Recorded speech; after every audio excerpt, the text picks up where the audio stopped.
Thank you. Thank you all. I would like to ask Joan now to introduce our panel discussion for the day. Thank you, Bill.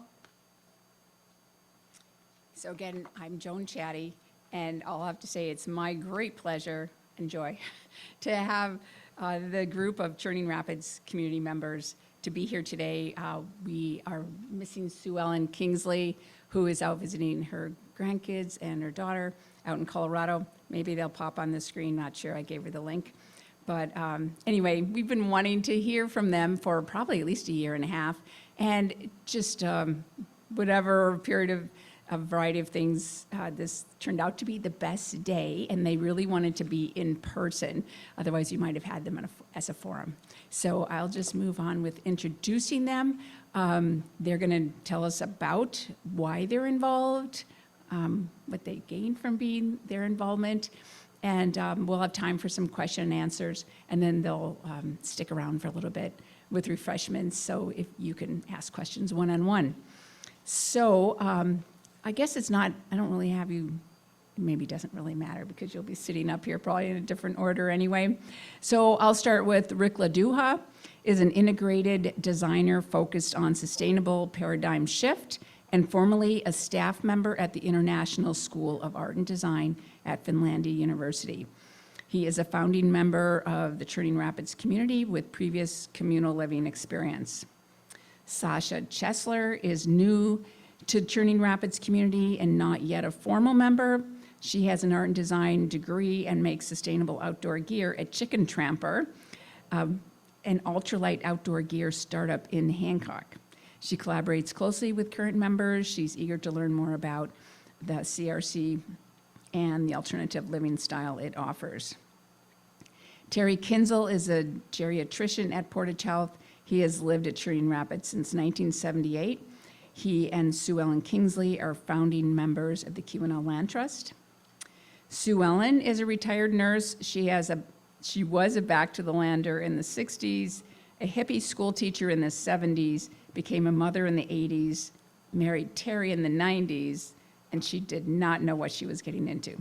So this is Sue Ellen's word, so I am not making this up. Okay, and then Evan Lanise works for the Western UP Planning and Development Region. Some of you may have heard of it, called Whoopiter, in GIS and planning. He also serves on the board of the Q&L Land Trust, enjoys creative projects. He's been living at the Churning Rapids Community since May of 2022. He's also an active member of Growing from the Heart, and he was at the Seed Swap Exchange at the library yesterday. It was great. Evan's involved in lots of things. Casey Lanise, Evan's sister, has been living at the Churning Rapids Community for 2 years, and although she is not a formal member at this time, that they much appreciate having her there. She is a professional baker, and when she has time, community members might find a loaf of sourdough, among other things, on their table awaiting consumption. She loves to participate in gardening, food processing, and community planning ideation. And I mentioned that Sue Ellen was missing, but Barb Hardy, also a founding member, is not with us today. So she's a founding member at the Churning Rapids Community. She manages the large garden there, which is really impressive. I go there and take pictures to try to improve my gardening skills.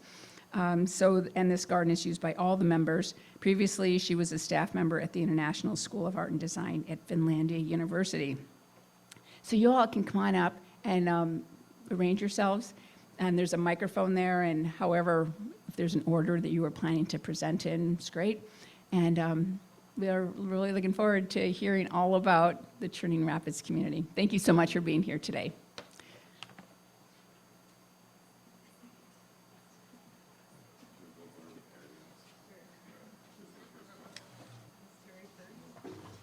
Good. Okay, I'll just sit up right there. Rick is first or last? Yeah, we'll figure it out. We're going first? I got the last chapter. Start over there. Do you want to do the mission? He says no. Let's see. Do you want me to pull it up on the website? Or is anybody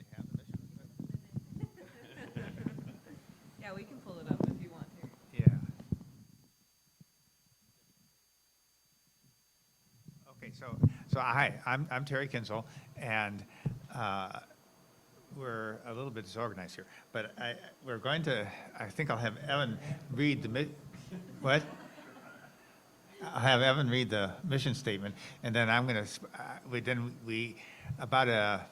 sometime last year, we put a description of, we thought represented the community at least a little bit, in the webpage of the Foundation of Intentional Communities. And so basically, to start off, we're just going to go through that, and then open to questions. Is it on there? Is it on the website? At the FIC? Got it? Oh, yeah. Got it. Hi, everyone. Sorry for the delay. Our mission statement is Churning Rapids Community explores, models ways of living in harmony with each other and the earth through cooperative group living in the Upper Peninsula of Michigan. We nurture a creative way of life connected to nature with meaningful relationships, health, happiness, and justice. Okay, so there were 5 paragraphs in this little blurb, and we just divided up to 5. And the first one, which fell to me, is pretty straightforward because it's a description of where we are for everybody else to see.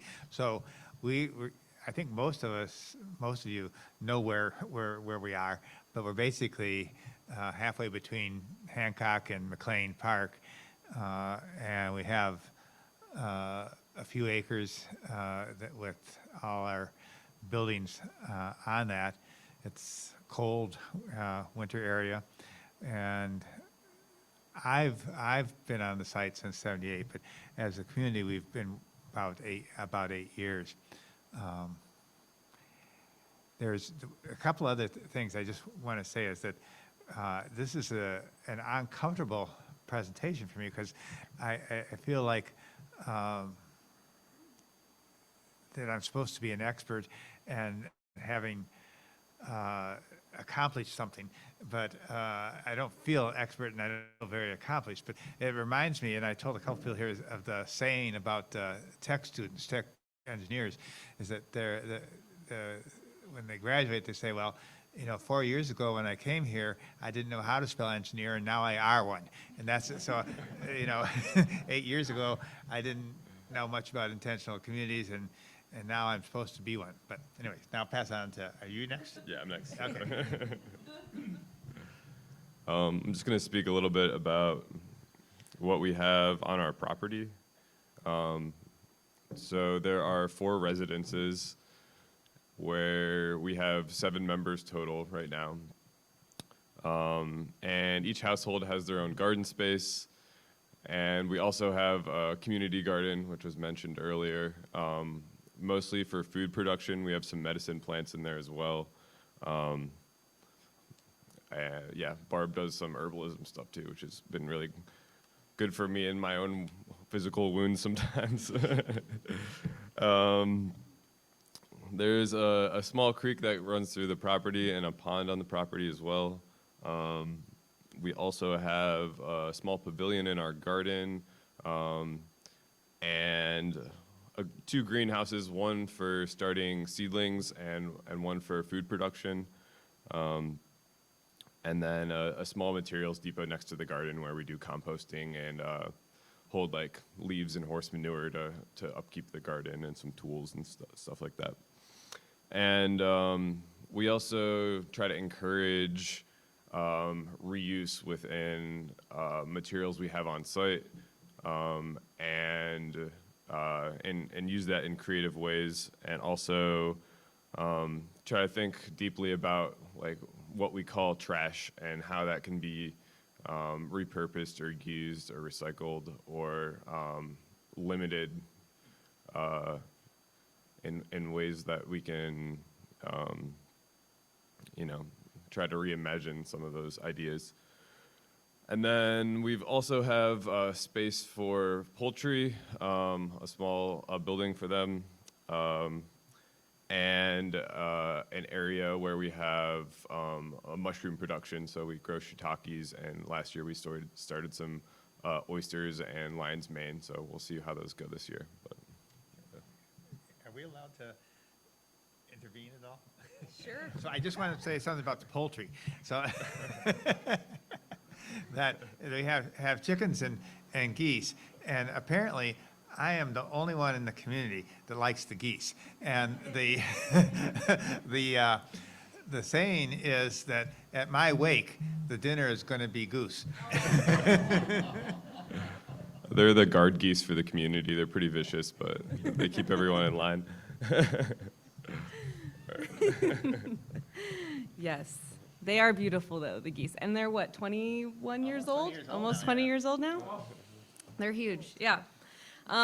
So moving on to energy systems, so we try to be as mindful as possible about the energy that we're creating within the community, and also being mindful of storing that energy as well and being able to use it throughout the year. So we do have a stream, Finney Creek, that runs through the property, and we do have an hydroelectric system that powers some parts of our community. We also have solar and biomass, which is wood for winter heat. And we hope to continue to store and build these energy systems as much as we can, but we have we have successfully built a very energy efficient building. And I think your building now is very energy efficient as well. So 2 buildings now that we try to build really mindfully in terms of storing the energy that we're using. And one of the houses is a communal space, so there's a wood shop, there's an electric car charging port, a root cellar, freezer space, and then above is a residence right now with a communal laundry area. So just being mindful of the energy that we have and we're using, and we try to get a lot of our biomass from the woods behind the community as well. So trying to keep everything within a reasonable distance when creating and storing energy.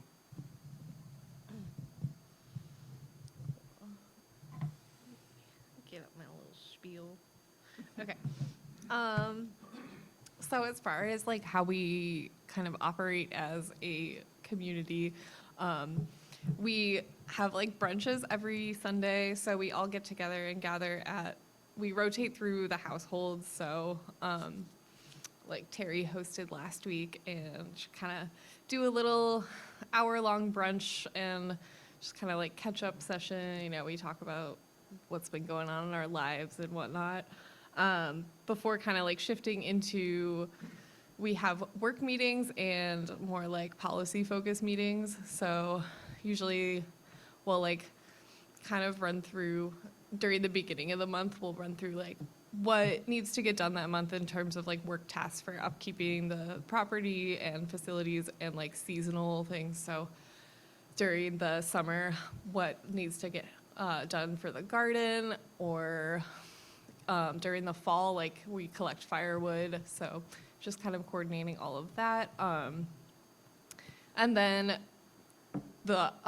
during like the later half of the month, we kind of run through more policy meetings, so like kind of more like less tangible things that are happening in the community, so decision-making processes, and like this was a huge discussion whether we like wanted to do this panel, and we had to, so we run through a system called sociocracy, which is a consent-based decision-making system. So basically, we all talk and like gather ideas from each individual and then try to make a decision that best fits like everyone's interest. So in order to proceed, we all have to like agree in some way, which is kind of cool, and it's been really eye-opening for me, working with like a small group of people that are kind of like, you know, we call them are all different walks of life. So kind of coming together and like having to really like think about like what is going to be like the best outcome for everyone has been really cool. So yeah, we do those meetings throughout the month, and it's kind of like that time commitment on top of whatever else we have going on in our life. So but it's a really great way to like connect with everyone and make sure that we are all on the same page with decisions that are being made around our community and the life that we lead within it.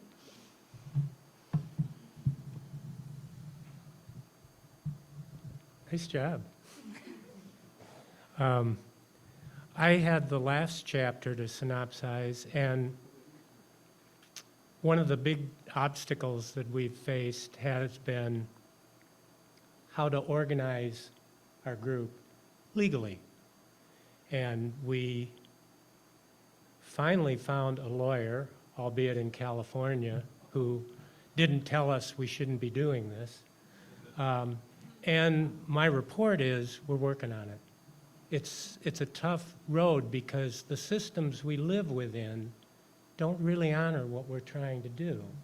And so we're faced with this, we're pushing against the flow of the way we run our society. And sometimes you feel like a hero and sometimes you feel like a dope. You know, but we're in working on that, and in all of the things that my fellow members have talked about, we're discovering a lot about each of ourselves, what we're made of. And I know that to this group, I can confess that my seeking of community is a spiritual thing. I find there's something that we're trying to do that's terrifically difficult to define and yet so valuable. So we're in this stage of, well, we're just trying to do it. And every meeting we have, we face up to whatever the obstacles are we're facing right now. I think it's interesting, we are part of these online community groups. We take courses to learn sociocracy and other elements that we find useful. And there was a woman that I'll try to quote who talked about community. She said, "It's the longest, most expensive personal growth workshop you'll ever attend." I think it's true. I think it's true. Now, that could be a complaint, but it's not. It's what we work to overcome. And I'm so happy to be with these people. And I wish the others were here because every one of the members right now brings value to the group. It's a great structure. I recommend it to everyone, but I won't promise that it's easy. So I don't know where to go from here. Where do we go from here? Open up to questions, and that'll really get you going. Could do. Okay. So, we can still use that mic if people want to walk up there and have their question. Anyone want to get started? I already have mine. Chuck, you want to come up then and use the mic? Oh, you want me to walk around with it? Yeah. Is that the mobile You can one? take the mobile. Yeah.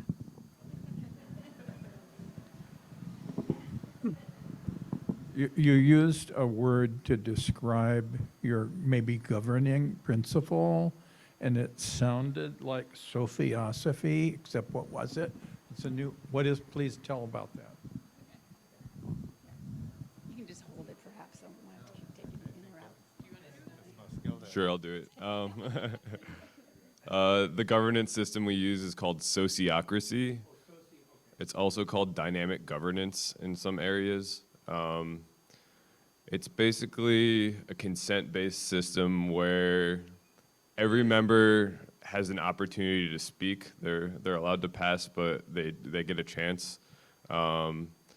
And basically, to move forward with any decisions, we have to make sure nobody has any hard no's. Like people can maybe not completely agree, but they feel like one of the things the phrases we use a lot is it's safe enough to try. So almost consensus, but not quite. Yeah, not quite. Yeah.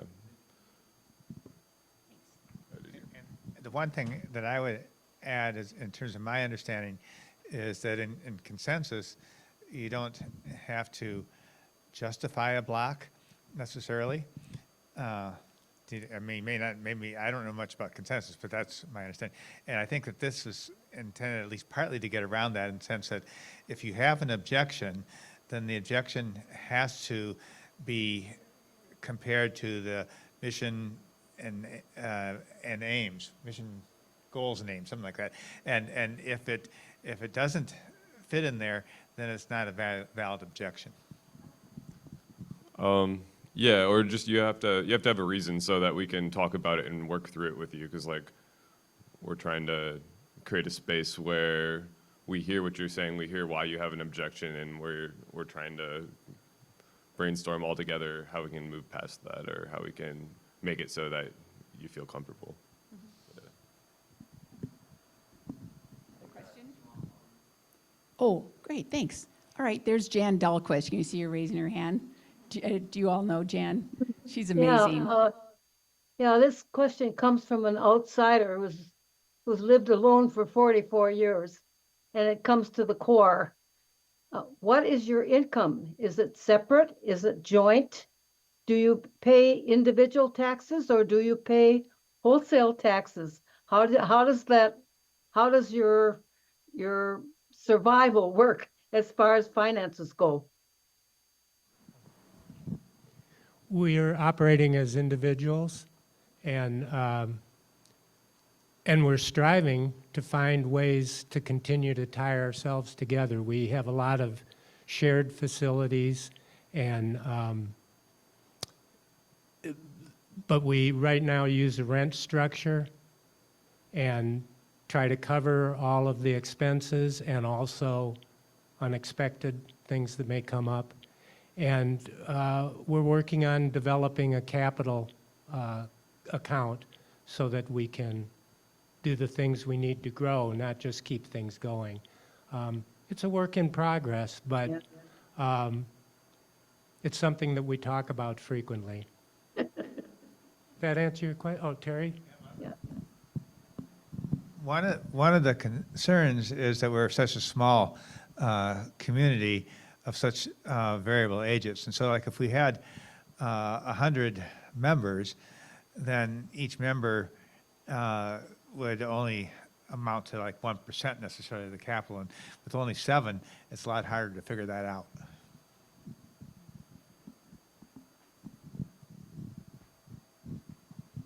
Yeah, it seems to me, I didn't know all that much about the nuts and bolts of the community, but there seems to be a positive tension between the nuts and the bolts and the aspirations that you have, and a kind of ongoing progression to not necessarily get to an end, but get to a point that everybody is very comfortable and thinks there's a positive vibe. And that kind of dawned on me with you talking there, because I didn't know quite exactly how the things worked. And that seems to me to be a really good way to do it, with a smaller group of people and a larger piece of land and different individuals trying to do things, bringing community, but also preserving individual abilities to go in different directions in your own world. So, do I have the right idea of what's going on?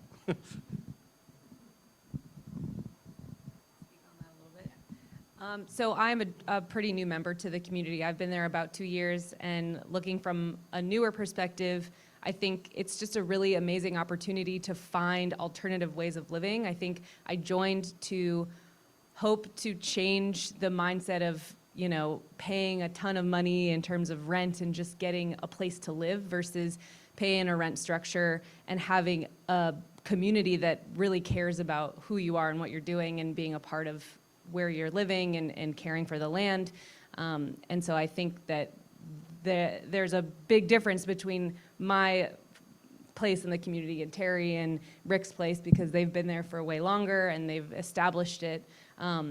But I think as a newer member coming in, it is really great to have the ability to look at something a little bit differently. And the legal structure is, we're working on a legal structure, but knowing that I'm paying rent for something more than just a roof on my head is a really awesome way to live, so. Okay, Jane, did you have your hand up? Yeah, I did. Okay, and then Horace, you'll be after Jane. Thank you. Oh, thanks for that. This legal structure thing is interesting and necessary, I would think. There was a group of us when I lived in the San Francisco area, women of a certain age, that were thinking of when we got older that we would form a old coots condo, that we what we were calling it. And it would have totally failed. We had, a vague idea that it would be easier to live together. And a vague idea that we have younger people to do our manual labor for us. And you just, oh my gosh. Well, first of all, it would never be formed. And then second of all, if it did form, it would have fallen apart it just in flames, I'm sure. And I know of your intentional community, and I've heard of the difficulties, and I wondered why, and just impressed with the thought, that's gone into this. One more thing, sometimes you just need. Have you heard of the Cargill heiress in Duluth who was buying up Park Point properties, these little cottages, and raising them, and she was going to have her friends come up there. She lives in Minneapolis area. Friends come up there, and she was going to build pickleball courts and have a coffee shop and things like that. But she was being very coy about it. She wasn't telling anybody about what was going on. And when the mayor asked her, she just said, "Forget it. I'm not going to do this for the community." But you think you would have to have something like your group where you're very thoughtful and intentional. Or you would have to have someone who's really wealthy that's willing to put the money into something like that. Are you going to do pickleball courts? Okay, Horst. All right, thank you for your presentation today. I was just thinking that we've had intentional communities from the early history of this country in the 19th century, and then the big move in the 60s with that generation. And I was just wondering, as it was explained that you were having difficulty figuring out how to set up the Churning Rapids, if you had ever talked to any of the other older intentional communities that were started, 60s and 70s. Oh, yeah. We've done a lot of research, and I think Terry already mentioned that size is a little bit against us, and I can lay that out a little further, is we definitely hope that we could expand the land adjacent to us. But it turned out that wasn't so. We were faced fairly early on with, well, do we fold up our tents now? Because it looks like it's going to be very difficult to get the kind of critical mass to really get involved with the structures that are a little closer to being able to be doable. This turned out to be a complicated and bit of a struggle for us. I guess sitting here now talking to you, Horst, and to the other people here, struggle's good. Struggle's got real value that frequently we run from. I think the fact that we're trying to do this with good hearts is helping us learn how to love better. And I think that's maybe why we're doing what we're doing. We can have all kinds of academic reasons and philosophical reasons. There's a draw to it, though. There's a draw to trying to find other ways to live. And I feel so fortunate to have these people watching my back when I've got things that I'm trying to do that are difficult. And maybe we could all speak to this a little bit, if you want to say something. That was my question. Yeah. Why do you all do it? Yeah, I guess for me, it is just, I don't know. I think of these people as like my very, very, very close like neighbors and community members. And like, it's kind of like the ideal situation where you could like, you kind of have your own like dwelling space and stuff, but like, you know, you're just like a stone's throw from someone else. And if you need Was you throwing those? you know, a cup of sugar or just like someone to talk to, honestly, or, you know, like help with, we have animals and dogs and just like knowing that someone always has your back or like there for support is really comforting. And I guess just like speaking towards the organizing aspect of it, it's been really, I think it's like helped me grow a lot as an individual, having to like hear everyone's perspectives and like think about how it all fits together in like a bigger sense and like kind of like putting your own pride and like individualism aside for the betterment of like everyone. I think that's helped me like grow and like expand my perspective as an individual a lot, which I'm really grateful for. I think I would be lying if I didn't say that one of the biggest reasons I live on this community is how gorgeous the space is. And I remember when I came and looked at it, and we met Sue Ellen, and she said there was an open dwelling available.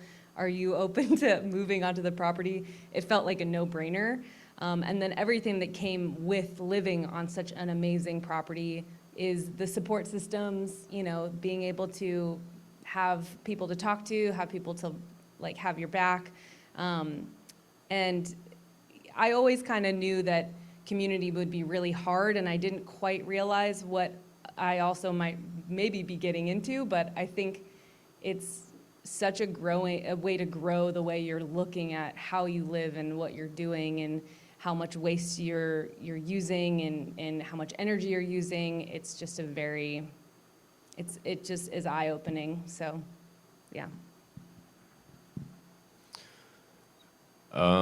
I guess, like in college, I had some friends, and we always joked, we're like, let's start a commune together. We can buy some land. We can, we can do this. It'll be great. And as much as that term comes with like a lot of loaded baggage, like I've always been interested or wanted to learn more about living in community with people, because I think. Like, I've always been kind of hesitant and not quite exactly aligned with the societal structures we have around, like, private property. Like, everybody has these individualistic, ideas of, like, income and personal growth and development, but, like, we are so intertwined with everyone around us. And we are supported as a community, and just wanting to live more according with those values in a way that like isn't normal to how our Western American society is typically structured. And I did Peace Corps, and I lived in Ghana for 3 years, and I lived in a small village, and Ghana kind of got to experience what another system was like, and how everybody was more interconnected, and how, you know, like for example, my host mom, who I lived with for a while, her sister needed a place to live, and she just gave up one of the rooms in her house and had her sister and her kids come and move in and live with us for a while, and everybody was always shuffling around and trying to figure out the best way to support everyone. And I just wanted to try to live more according to something like that back here, and yeah, it felt good. Trying to finding a space for that, those values, even though like that grand idea that I thought of when I was in college with my buddies is like, it's really hard to actually, like, you learn what it actually means to make those details work within the structures we have, and but the amount of intentionality that we have put in working along all these guidelines that we're forced into has been really a beautiful learning process. So. What was the question? Oh. Well, I agree that I think it's a beautiful spot, and I've been thinking about a community for years and years and years, but have never quite been able to materialize it before. But rather than, because I can't really answer that question, but I want to address a little bit of what Jane said about the idea of having a bunch of old coots or crones. Ah, okay. Is that for this community, my real fantasy is that it's going to continue on after I die. And so it's absolutely essential that we have different age groups in there, but having different age groups presents its own set of problems. And so in the sense that, like, Sue Ellen and I are in our late 70s, and pardon me? Oh, I'm sorry. Sue Ellen and I are in our late 70s, and our physical capacity is slowing down, but we also have, I have worked for years and years. I have, savings and pension and stuff like that. The three children are the three children are in a whole different stage in their lives, and they're just wonderful to have around. But what they're looking for in their future is their perspective of the future is much different than mine, and so to work this together is valuable and a challenge. Thanks so much. Oh, good. We've got some questions. Mine's a bit of a more practical question, but what's like the time commitment like on like a weekly and a monthly basis, and then also like when you come into the community, is there like an expectation of how long you're gonna be there?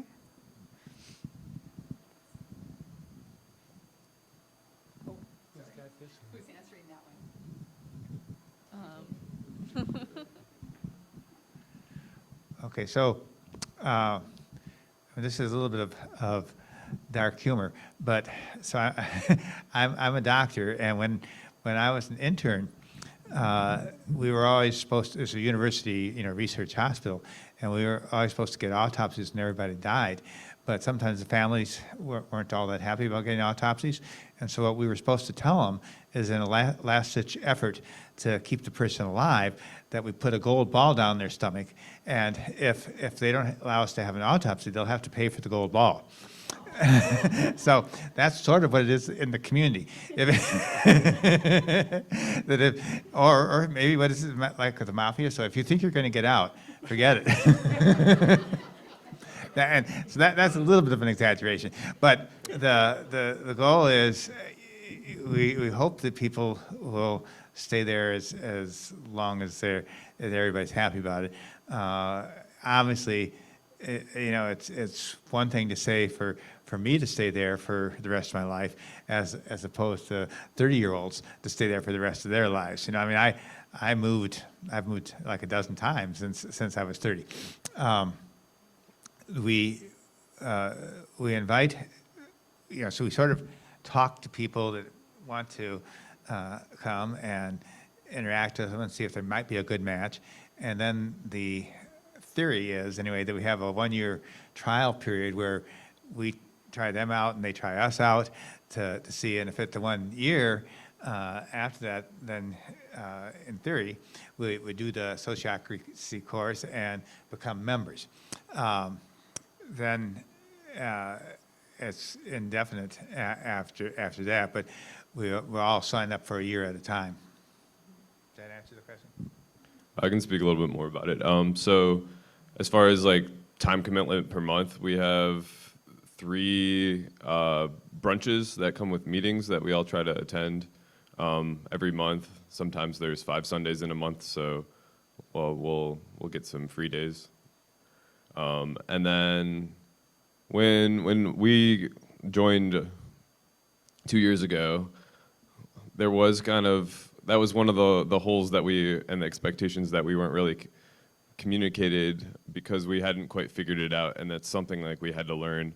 But a lot of the work happens seasonally too. Like firewood happens in the fall, so there's a lot more time spent putting into the community during that. And in the spring, there's a lot of time spent prepping the garden and getting that ready. So time commitment varies. We just created a list of roles. I think there's maybe 14 or something different roles that we want to have covered, and tried to split up those tasks between members to try to create a little bit more balance with time and coordination with that kind of stuff. But yeah, it varies seasonally. We're still working out. We don't have any hard numbers, but yeah, it's a decent amount of time. Yeah.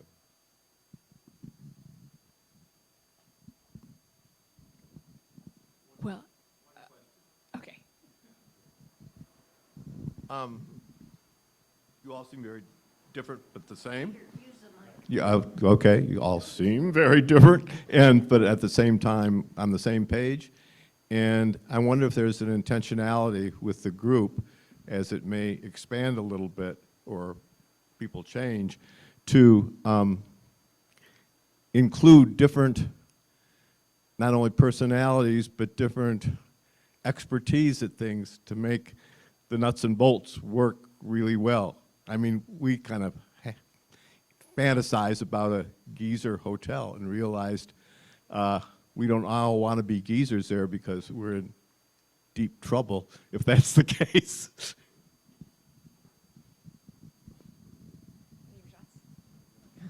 Yeah, we're looking for a mechanic right now. Yeah, that's the adaptable part. And I think we all share the realization that adaptation is going to be a human skill that we all need to do as things unroll. And there's a certain amount of things that have to get done, and we've got to divvy them up whether we're good at it or not. And you can get good at things you weren't good at before. So there's a learning component. You spend a little time with Terry working on the micro-hydro, and you realize you got some learning to do. He's more willing to get wet than I am. But we just try to prioritize those things that must be done, and then we can move into the areas of we'd like to do that.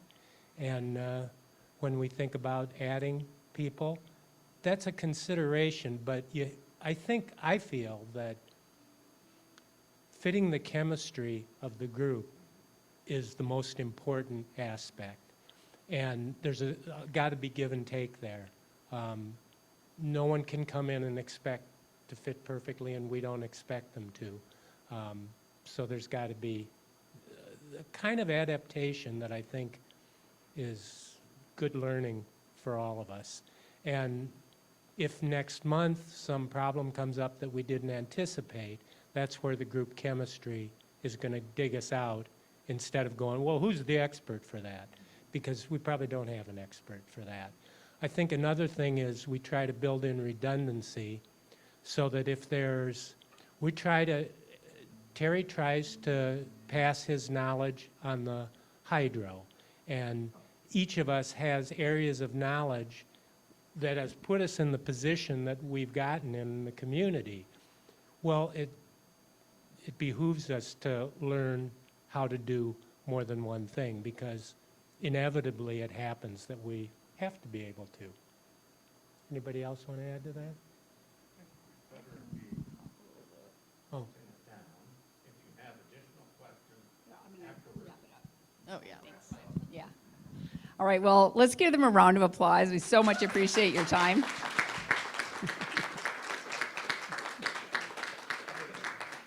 Thank you so much. So we could definitely spend a lot longer with him. There are so many questions and so many details.